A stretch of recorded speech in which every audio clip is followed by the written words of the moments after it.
அரிசி எடுத்து முட்டை எடு.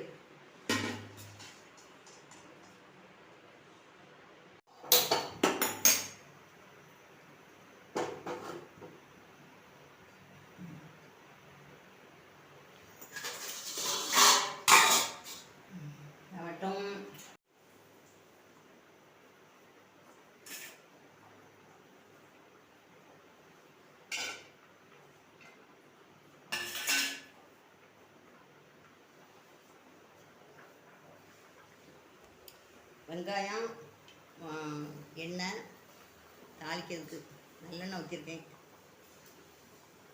எண்ணெய், கடுகு, கொத்துப்பருப்பு,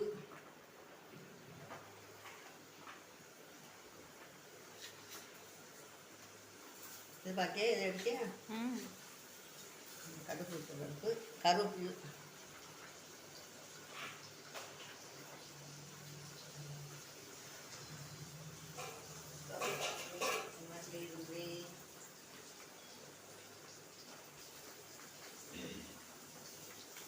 கருவேப்பிலை போட்டால் மணமாக இருக்கும். அதான் கருவேப்பிலை.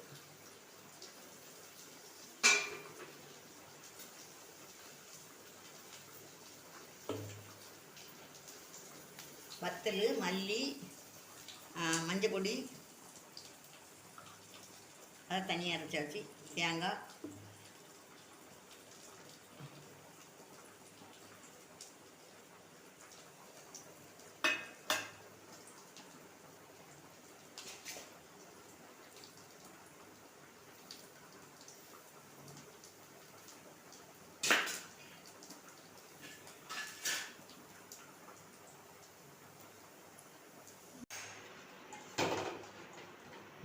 முட்டை அவியட்டும்.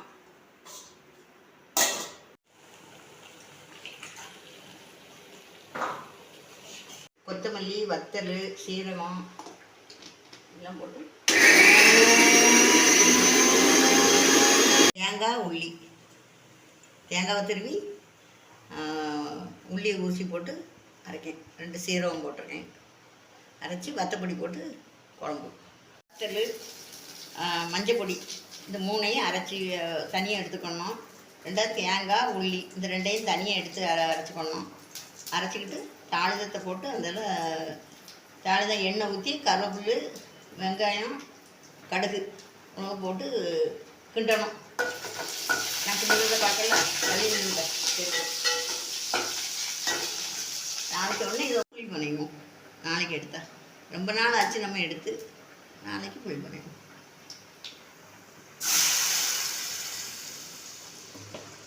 எடுத்து காமிக்கிட்டா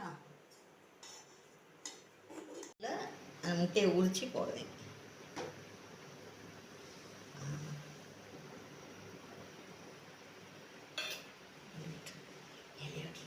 முட்டை குழம்பு அது கத்திரிக்காய், எண்ணெய் கத்திரிக்காய். முட்டை குழம்பு பிடிக்காதோ எண்ணெய் கத்திரிக்காய் சாப்பிடலாம். இது பருப்பு கடைஞ்சிருக்கு. எது பிடிக்குதோ அதை சாப்பிடுங்க.